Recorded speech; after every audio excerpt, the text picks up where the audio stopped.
¿Por qué es desafiante? Porque lo que tú has leído, lo que tú has practicado, tienes que ponerlo en práctica, ya no solo con una pregunta de 3 líneas, un enunciado de 3 líneas y una pregunta. No, ya es con una información completa, como si estuvieras en tu proyecto y te dicen, a ver, Juan, tú que eres director de proyecto, de este proyecto, toma la información del caso de negocio, toma este plan de gestión de beneficios, toma las quejas de los interesados, por favor, responde el correo. Por favor, emite un informe. ¿Qué haces ahí? ¿Eso no es un caso de escenario?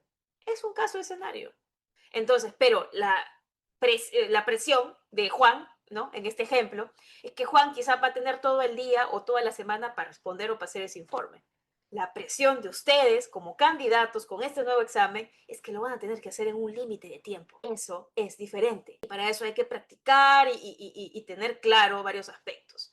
Ahora, también quiero aclarar que estas imágenes que están aquí y esto que les estoy comentando, lo que contiene cada pregunta, lo hemos extraído del esquema de contenido del examen PMP julio 2026. Bien, no son imágenes extraídas de cualquier fuente, son específicamente el esquema de contenido del examen PMP, el cual, julio 2026, el cual, como ya les había mencionado, lo pueden descargar. ¿Ok? Entonces, ese es nuevo. El otro es emparejamiento avanzado. Si bien es cierto, yo les había comentado en la anterior sección de que hay emparejamiento, pero este es avanzado porque las preguntas de emparejamiento avanzado pueden incluir imágenes como la que están viendo aquí, ¿no? Esta es una imagen, o diagramas para ayudar a aclarar igual los elementos que deben relacionarse. Entonces hay que relacionar elementos. En este ejemplo, el candidato debería arrastrar una de las opciones del lado derecho, es decir, aquí esta o esta, tienen 4 opciones, digamos, ¿no? Porque esto es un ejemplo. Deberíamos arrastrar una de estas a una ubicación específica en el gráfico, ¿ok? También podría incluir funcionalidades adicionales, ¿bien? De arrastrar y soltar esta de emparejamiento avanzado. También podría incluir de arrastrar y soltar. Bien, entonces hay que tener en cuenta que podría venir de cualquiera de estas formas y obviamente les va a permitir mover, ¿no? Les va a permitir mover los elementos para realizar la correspondencia, ¿no? Y por ejemplo, ¿no? Si te equivocas en mover y luego vuelves a realizar la pregunta y dices, no, no era este, sí lo puedes hacer, ¿no? Puedes retractarte hasta que pues no envíes la pregunta. Así que esto es emparejamiento avanzado, un poquito más sofisticado que el otro, ¿no? O al menos ya lo mencionan aquí como tal, como una pregunta en específico. Ok, vamos a la siguiente. Preguntas basadas en gráficos. Este tipo de pregunta requiere que el candidato consulte, es esta de aquí debajo, consulte e interprete información visual, como pueden ser tablas, gráficos, diagramas e imágenes. Bien. Y luego responda a preguntas basadas en la información proporcionada. Esas son preguntas basadas en gráficos. Por ejemplo, aquí en el ejemplito que puso el PMI en su esquema de julio 2026, hay como una matriz de trazabilidad de requisitos o de rastreabilidad de requisitos. Y en base a eso, pues te preguntan y te dice que selecciones, ¿no? Ahí está, ¿ven? Ahí está. Entonces, este es otro tipo de pregunta basado en gráfico. Y la última que vamos a mostrar aquí, señalar y hacer clic. Esta de señalar y hacer clic, esta pregunta se presenta en forma de imagen en áreas activas, que también se llaman hotspots, y el candidato debe identificar las áreas correctas, como ven aquí a la derecha, ¿está? Haciendo clic, ¿no? Identificar, está haciendo clic dentro de los recuadros o puntos de la imagen. Esta también es interesante porque la imagen de, como pueden ver aquí, muestra un ejemplo de lo que vería el candidato y la imagen de la derecha representa las áreas donde el candidato tendría que hacer el clic para seleccionar su respuesta.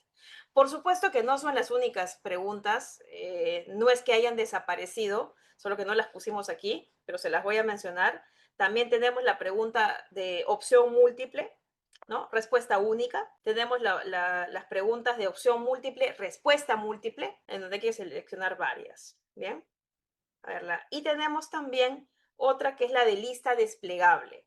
La de lista desplegable, aquí la respuesta correcta debe seleccionarse de una lista que se despliega y el candidato tiene que elegir la respuesta de acuerdo a la pregunta, ¿ok? Entonces, tenemos otra vez, ¿no? Una evolución del formato y tipos de preguntas, muy importante a tener en cuenta. ¿Qué les podría comentar yo aquí? Que hay que practicar estas preguntas con gráficos, con matrices, con escenarios y sobre todo la primera, que es la del caso escenario, hay que practicar y hay que hacerlo con tiempo. Entonces va a requerir un esfuerzo específico y una práctica para familiarizarte y gestionar bien tu tiempo con este tipo de preguntas. Es diferente hacer preguntas solamente de enunciado, la pregunta y la selección de alternativas. Si vienen varias de estas, es un tiempo quizá puede ser mayor, ¿no? Porque viene la pregunta, el enunciado, te viene una situación y en base a eso tienes que responder. No puedes simplemente pensar en un criterio general, ¿no? Por ejemplo, si te hablan de una pregunta relacionada a las buenas prácticas para gestionar el alcance. Tú ya estás pensando en el enfoque predictivo, en la EDT, la matriz de trazabilidad. Entonces, en tu mente puede ser, no, puede ser algo de esto, ¿no? Pero si la pregunta específicamente tiene un contexto, como es en el caso del caso escenario, preguntas basadas en gráficos, no puedes simplemente pensar como que en la teoría, la EDT, el enunciado del alcance, la línea base. No, tienes que revisar específicamente qué dice la pregunta y no salirte de eso, porque la pregunta, el caso, la información es en base a ello y en base a eso específico tienes que responder. Entonces, aquí importante una buena gestión del tiempo para y práctica, ¿no? De estas diferentes preguntas. Hay que tomarse un tiempo para ello. Muy bien, continuamos con otros cambios. Bueno, hay cambios en la cantidad de preguntas, cuidado, no calificadas y las condiciones del descanso. Ok, aquí, importante. Actualmente, si ustedes dan el examen antes de julio, sí, hay 5 preguntas que habíamos dicho que no te califican. Si ustedes dan después de julio, la cantidad de preguntas no calificadas ha aumentado a 10. Entonces aquí eran, ¿no? 175 y 5 no calificadas, aquí serán pues 170 y 10. A ver, aquí sinceramente pues no vamos a saber cuáles son las preguntas que no están puntuando, ¿no? Nosotros simplemente tenemos que ir en la mente, pensar que voy a ir a responder 180 preguntas, ¿no? Hay un punto importante, el tiempo. Ahora es 230 minutos ahora, y a partir de julio va a ser 240. Entonces, quizá ustedes piensen, ¿no? Qué felicidad, son 10 minutos más. Ni tanto, ¿eh?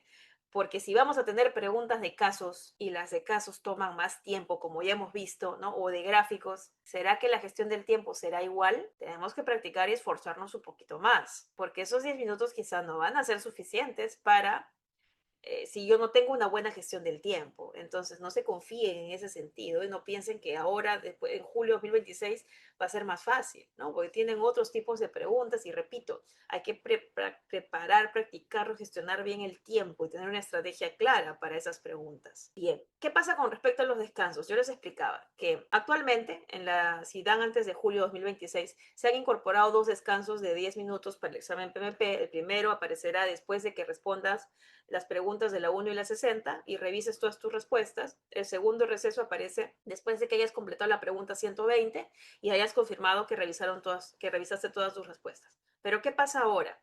Para el examen de certificación PMP a partir de julio de 2026, igual, se incluyen 2 pausas de 10 minutos. Sin embargo, la primera, miren, ocurre después de la sección de casos de estudio. Después de la sección de casos de estudio va a venir el primer break, ¿no? Entonces, es diferente. Y la segunda pausa ocurre aproximadamente, dice, a la mitad de la sección de preguntas independientes del examen.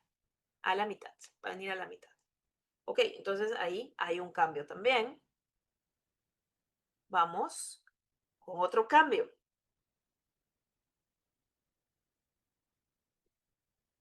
Cambio en la cantidad de grupos de requisitos y cambio en la ventana de experiencia.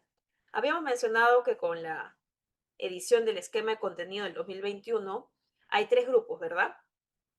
Bueno, ese es un resumen, ya no lo voy a volver a comentar, pero básicamente sí quiero comentar lo siguiente. Toda la experiencia, habíamos dicho, en dirección de proyectos debe haberse acumulado en los últimos 8 años consecutivos antes del envío de su solicitud.